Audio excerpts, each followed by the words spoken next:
아담이 세상에 죄를 들어오게 했고 죄인이 되었습니다. 우리 모두는 죄를 가지고 태어나고 자신 스스로 죄를 짓고 삽니다.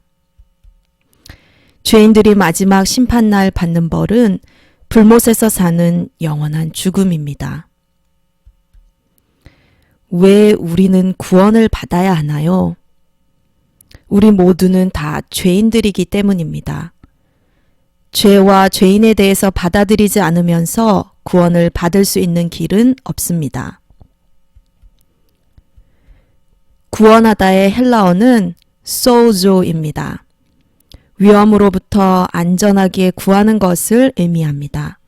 주로 하나님이 믿는 자들을 벌, 그리고 죄의 힘으로부터 하나님의 공급하심, 안전으로 구하는 것에 사용되어집니다. 누가 우리를 무엇으로부터 구원할 수 있나요? 마태복음 1장 21절 아들을 낳으리니 이름을 예수라 하라. 이는 그가 자기 백성을 그들의 죄에서 구원할 자이심이라 하니라. 예수님께서 죄에서 우리를 구원해 주십니다. 죄가 없으신 하나님의 아들 예수님만이 유일한 구원자이십니다. 고린도후서 5장 21절 하나님이 죄를 알지도 못하신 이를 우리를 대신하여 죄로 삼으신 것은 우리로 하여금 그 안에서 하나님의 의가 되게 하려 하심이라. 히브리서 4장 15절 우리에게 있는 대제사장은 우리의 연약함을 동정하지 못하실 리가 아니요 모든 일에 우리와 똑같이 시험을 받으신 이로되 죄는 없으시니라. 베드로전서 2장 22절 그는 죄를 범하지 아니하시고 그 입에 거짓도 없으시며 요한일서 3장 5절 그가 우리 죄를 없애려고 나타나신 것을 너희가 아나니 그에게는 죄가 없느니라. 어떻게 우리는 구원받을 수 있나요? 회개와 믿음입니다. 죄를 회개해야 합니다. 사도행전 2장 38절 베드로가 이르되 너희가 회개하여 각각 예수 그리스도의 이름으로 세례를 받고 죄 사함을 받으라. 그리하면 성령의 선물을 받으리니.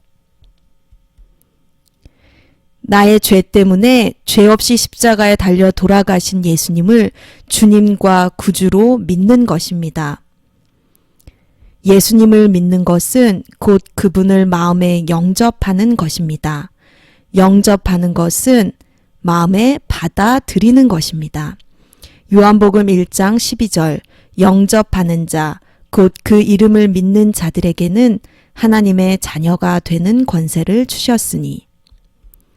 사도행전 5장 30, 31절 너희가 나무에 달아 죽인 예수를 우리 조상의 하나님이 살리시고 이스라엘에게 회개함과 죄사함을 주시려고 그를 오른손으로 높이사 임금과 구주로 삼으셨느니라. 죄를 회개하고 예수님을 믿는 것, 바로 중생, 거듭남입니다. 중생은 물과 성령으로 다시 태어나는 것을 말합니다. 그리스도의 말씀을 들을 때 성령님이 역사하셔서 믿게 되는 것, 죽었던 영이 거듭나는 이 중생을 경험하는 것이 바로 구원받는 것입니다. 죄를 회개하고 예수님을 믿는 것, 칭의입니다. 회개하고 믿을 때 하나님은 우리를 의인이라고 불러주십니다. 칭의는 예수님의 보혈의 피로 죄가 씻기어 죄인이 의인이라고 칭해지는 것입니다. 예수님께서 십자가에서 우리의 모든 죄값을 치르셨기에 우리는 죄에서 구원받을 수 있게 되었습니다. 중생과 칭의는 바로 하나님의 우리를 향하신 사랑에서 시작합니다. 하나님의 은혜가 없이 구원을 받을 수 있는 사람은 아무도 없습니다. 예수님께서 십자가에 달려 돌아가신 것은 우리 모두를 너무나 사랑하시기 때문에 모두가 구원받기를 원하셔서입니다. 하지만 이렇게 위대한 값없이 주시는 사랑과 은혜에는 반드시 우리의 회개와 믿음이 있어야만 합니다.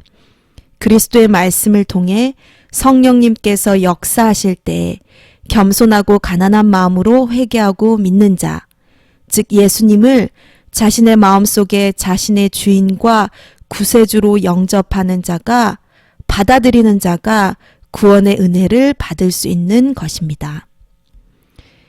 죄에서 구원받았다는 것은 죄로 죽었던 우리의 영이 살리심을 받았다는 것이고, 양심이 깨끗해지고 성령님이 우리의 영에 들어와 사신다는 것입니다.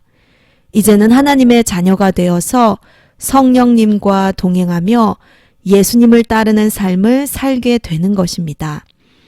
이전과는 변화된 생각, 말, 행동을 통해 세상과 구별된 삶을 살게 됩니다. 죄에서 구원받았다는 것은 끝이 아니라 새로운 시작입니다. 남은 삶을 하나님의 영광을 위해 살면서 이 땅에서 마지막 날까지 믿음의 선한 싸움을 싸우며 자신의 구원을 두렵고 떨림으로 이루어야 한다는 것입니다.